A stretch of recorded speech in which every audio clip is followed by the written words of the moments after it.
All right, we are doing uh, another look at the World Series Madness tournament here. We are going to do 2005, so round one. This is the World Series rematch of the 2005 White Sox and the 2005 Astros.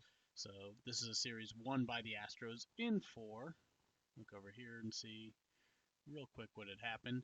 Um, Here's the White Sox winning all four games, two at home, two on the road. Very uneventful World Series. Just the end of Bagwell and Biggio, end of an era. This is where the Astros lose one, where I think they would have liked to have another crack at it, considering they had three of the top 10 in ERA in pitching. This is going to be one of the more difficult series to stomach as far as enjoyment for me to play. It's going to be a lot of trying to create runs. We look here at the White Sox, which are probably the worst lineup in this entire tournament. So no tens, 1-9, Paul Konerko, 9-17 to 20, followed by a single 8, 3-7, and then all sixes and under. This was not a high on base team. The player this series is going to hinge on, in my opinion, offensively for the White Sox is Scott Podsednik, who needs to both get on base, steal a ton of bases, and then get himself in to score. I don't see the White Sox putting up any big runs against this Astros pitching staff. We look over, they are going to have to rely on team speed, the 5-speed A's here. So you got Podsednik, and then you come down, you have the whole middle of the order is going to be speed, with Rowan. Everett is a DH is a 6, speed A, big chart. Question is how much are they actually going to be able to use that and take advantage of it. I do not think it is going to be very well. And their DH is going to be Carl Everett for this, so they'll lose Carl Everett. They have two DHs on this team, and their best offensive player is a first baseman, so they can't even use him as a first baseman like the Red Sox have to do with Ortiz, switching out Millar. So they are going to go down to having two DHs, which are limited to being pinch hitters there. Carl Everett should not be highlighted here.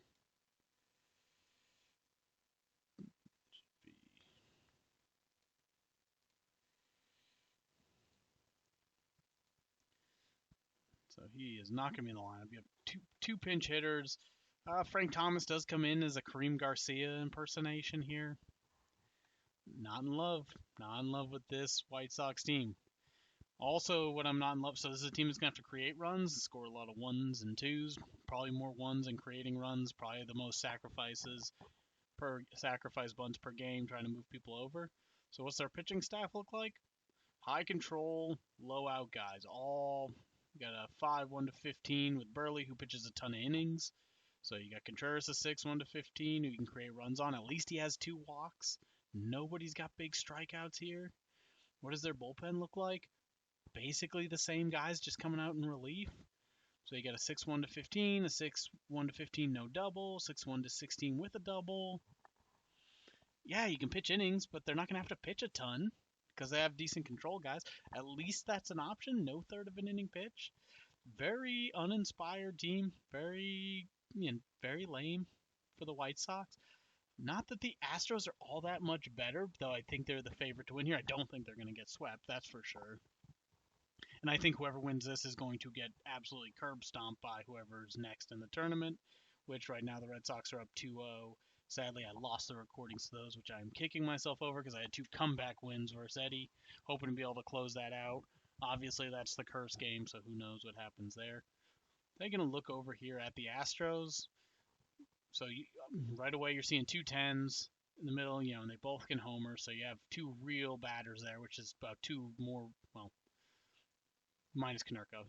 There's at least 1 more batter than what the White Sox have. And then you have Bagwell coming in here batting fourth, protecting him a little bit. Tavares is a plus 20, is an over 20 speed A. They're going to have to lead off. They think they really wanted a 9 who couldn't homer or something, a 9 speed B they could lead off here. Though, it's going to be interesting because with all the high control, the only guys who are going to consistently get the advantage are going to be Ensberg and Berkman.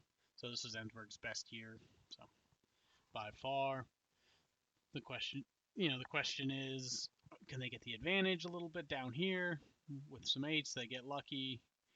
Does Bagwell take somebody deep at some point? I don't think the bottom of the order is going to do much, but I think Berkman and Ensberg do enough to take over. When they switch over, they are losing Jason Lane, who's a 6, who's not going to get the advantage a ton anyway. A 6 with a big chart versus Carl Everett, who's a 6 with a big chart, speed A. I think they're going to be perfectly fine. The Astros playing National League rules, and the White Sox be happy playing American League rules, as you would suspect. Here is the most exciting part of this entire series: is what can this pitching staff do? So Clemens led the league in ERA, 5-1-16, no double, 3-9 strikeout. Gonna be tough to manufacture runs, which is what the White Sox need to do. And then, when you're looking to manufacture runs, right here we have Osmus with a 6 arm. Not going to completely deter him, not a 9 or a 10 or 11 where you'd really deter people, but he's going to get a couple outs throughout the series and really just shut down innings that way. Pettit, 4, 1-17, 20 double, 19 single, 18 walk. 19 or higher to get a single to single people in. I mean, he's only a 3-7 strikeout, decent ground ball as you'd suspect, 8-13. Though when he's on, I imagine the White Sox are just going to run with just about everybody there. So not going to be able to double people off. The easiest person to double off is going to be Konerko, and anyone who's on in front of him is going to be taken off for second base. Game 3, the interesting one. Roy Oswalt, 9 innings pitched, which is good, so he can pitch as long as possible. So the Astros will get to use him in the first National League game, which means he's going to automatically get to face the pitcher. So you're getting basically an automatic out there, striking people out. That is going to be interesting, but with the low on base, high charts of the White Sox, this Oswalt could be a little bit of a problem. I don't think it's as enough of a problem to put Brandon Backey in there. The 5-1-14 out I don't like. It's not like he only has a 15-16 walk. If it was 15-17, I'd like it a little more. Doesn't have a big strikeout. At least Oswalt has a strikeout to defend himself. He's definitely the worst matchup here, but I still think he'll be able to handle himself, especially since Clemens and Pettit. I think Clemens shuts this lineup down. I think Pettit shuts this lineup down. Probably Astros winning in 5 or 6. They have Brandon Lidge out of the pen. 6 1-15, no homer. You got a 4 1-16 in Quails. The 2 1-18 again. So you have another basically inning of Oswalt whenever they need it. And then Springer is a bad reliever with the 19 and 20 double as a 3. So he's just an inning, definitely a worse bullpen, but they have definitely better and more dominant starting pitching. My prediction here is the Astros win this in 5. I think they lose the Oswalt game, and Pettit and Clemens shut down the White Sox. So go on to face hopefully my Red Sox as the representative from the next round in the second round. But we'll see how it pays out if the Astros can actually get their revenge in this series. So added a sheet there instead of